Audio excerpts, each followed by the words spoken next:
Okay, we're still on the same page. Just talk about the C-reactive protein. It is just a marker for inflammation. Can be possibly predict cardiac disease or a cardiac event. It's a serum blood test and it's non-fasting. And then homocysteine levels. This also can be a risk factor. Elevated homocysteine levels can be a risk factor for cardiovascular disease.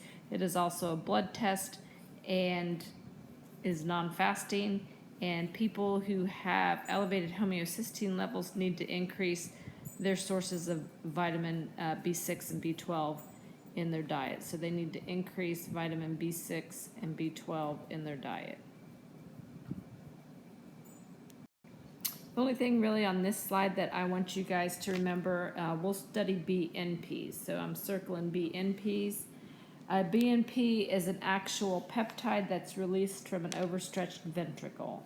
And so if someone is experiencing heart failure, their BNP will be elevated, and a normal BNP level is less than 100. A normal BNP level is less than 100.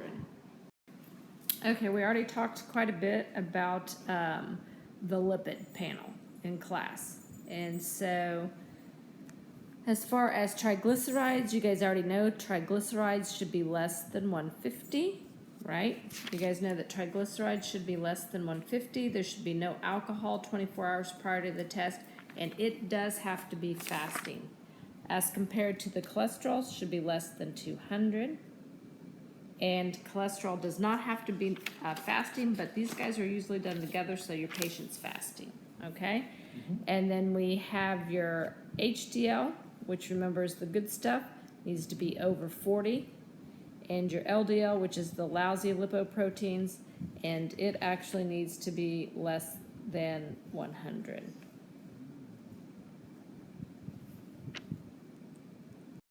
We talked in class about EKG monitoring. Since we're just talking about angina, and with angina, angina should be resolved, and so there should be no heart muscle damage. But what you would see with someone who's experiencing angina is possible ST segment depression. And so if someone has ST segment depression, it is indicative of ischemia, cardiac ischemia. Okay, we talked in class about the two different types of echoes. Just a regular echo, which is non-invasive, and a transesophageal echo, which is invasive.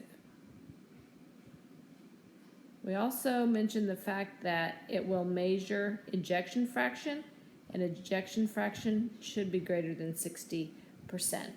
So an echo does a lot of cool things, but it essentially tells us about the structures of the heart, including the valves. It tells us about the pumping motion of the heart and about the thickness of the heart muscle. So a regular echo is non-invasive, but a transesophageal echo, the patient has to be MPO. They'll go down to a lab. They'll have a transducer placed down into their esophagus, and you can see a posterior view of the heart when we have a transesophageal echo. The big thing here is that these guys have their throats numbed, and often have sedation, so they're going to require monitoring when they come back, and you're going to make sure that they do not eat or drink until their gag reflex returns. This is just a picture of showing you a regular echo versus a 2D or 3D echo, which will offer color and makes it a little bit easier to diagnose different issues. Nuclear cardiology involves typically an IV stick and then the injection of a radioisotope. And so you guys can read through the various nuclear cardiology imaging studies that are on page 702. They're very similar in nature. We talked extensively in class about cardiac catheterization and coronary angiography. Essentially, we mainly focused on left-sided heart caths because we wanted to evaluate the coronary arteries to see if the patient had any type of blockage. So this is done in the cath lab. The patient is obviously MPO.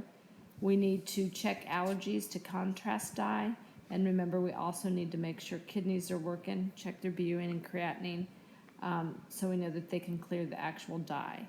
We need to remind the patients that when they go down, that they'll be awake, but they'll get a little bit of sedation, but also that when the dye is injected, that they'll get a flushing, warm sensation, and that afterwards there'll be activity restriction.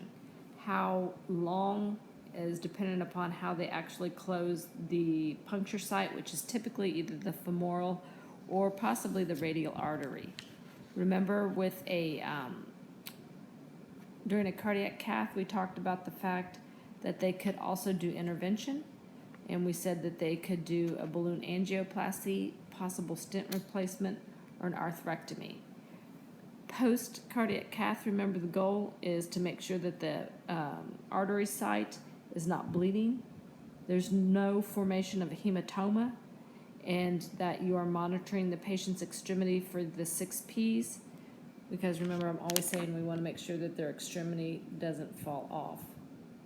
Remember that I told you that if an artery site does start to rebleed, that we place pressure above the puncture site, approximately 1 inch, so you can make sure that you are applying enough pressure to actually occlude the artery. This is just a picture that I showed in class. It's showing you the circ and the LAD, and it's showing you how there's an actual occlusion in both of them. You can see where the dye was injected, but it stopped, and so this would be, hopefully, this patient would be a candidate for cardiac intervention. The last tests that are listed on this slide are actually tests that are done more so for individuals who have issues, for instance, with heart dysrhythmias, which you guys will talk about in MP4. So you do not need to know the information that's listed on this final slide. So that is the end of the slide. I will upload these, and remember that if you had already listened to the CV conference, then this should have been very much the same information. If you have any questions, let me know.